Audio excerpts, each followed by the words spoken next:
Good morning, hope you're well, or good evening in the UK if that's where you are, or in the Northern Hemisphere. So I thought I'd do a bit of a post today on, I was actually going to talk about something completely different, but maybe I can come to that later in the week. But I read an interesting article and it prompted my thinking. I don't really know where I'm going to go with this, but I'm just going to try and get it off my chest, this of emotions. Right now in Australia, there is a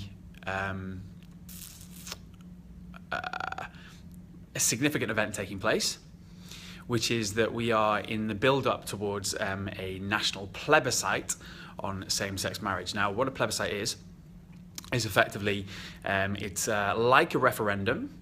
It's when you ask the public to vote on something, generally with a yes or no, and off the back of that, the government can decide what they do with the information. So as a card-carrying Brit in the UK, we had a referendum on Brexit, and we voted to leave, much to my disappointment.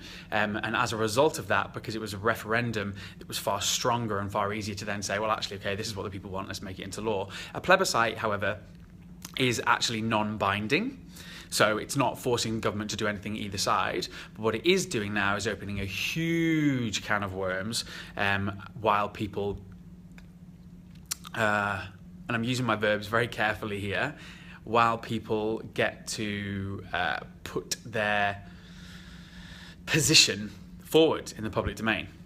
Now, the thing is, for me, is that I am a bit of an awkward turtle in this debate because I am gay and I am in a relationship with a beautiful, beautiful man, but I'm also Christian. Massive fan of Jesus, I'm not going to lie.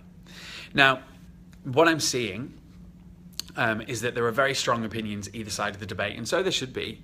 Having been someone who was subjectified to verbal and physical abuse way back when as a result of who I am or who others perceive me to be, and on a lesser level but no less impacting, being objectified because of who people consider me to be, or all right, okay, you're gay, so therefore you're this, or like even on a really like superficial level, oh, you must like shopping, or oh, you must like, I don't know, Christina Aguilera. I do like Christina Aguilera, but I hate shopping.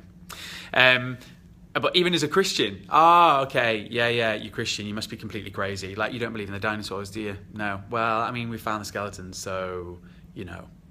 So it's easy, I think, in a debate to objectify people and to assume their opinion.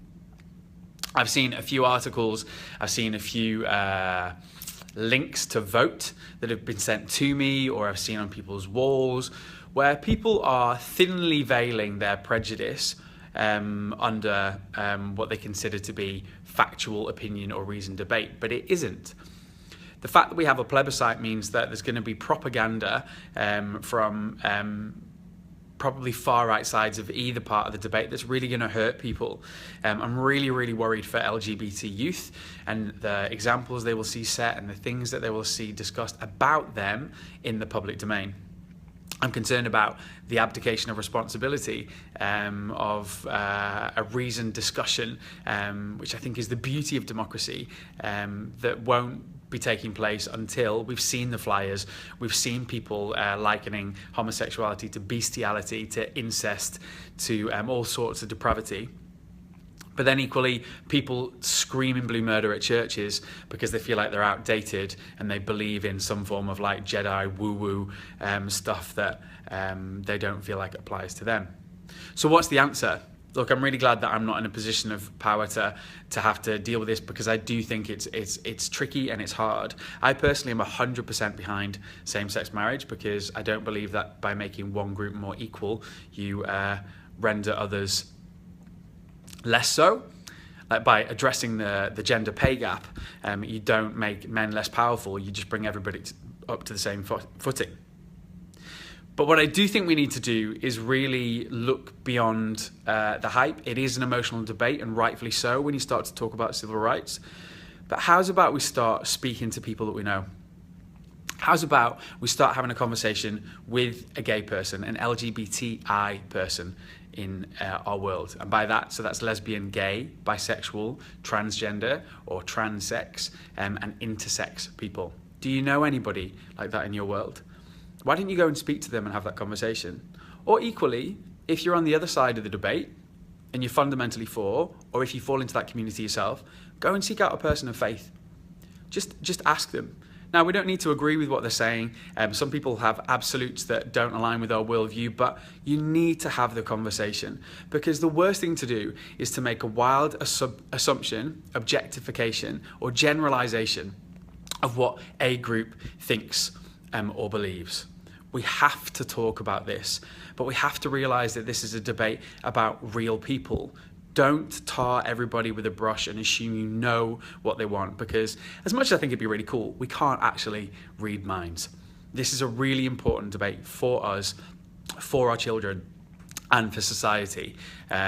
So don't make any assumptions, have the conversation, and let's find a way where everybody's voice can be heard and we can move forward to a brighter, more rainbow future for everyone.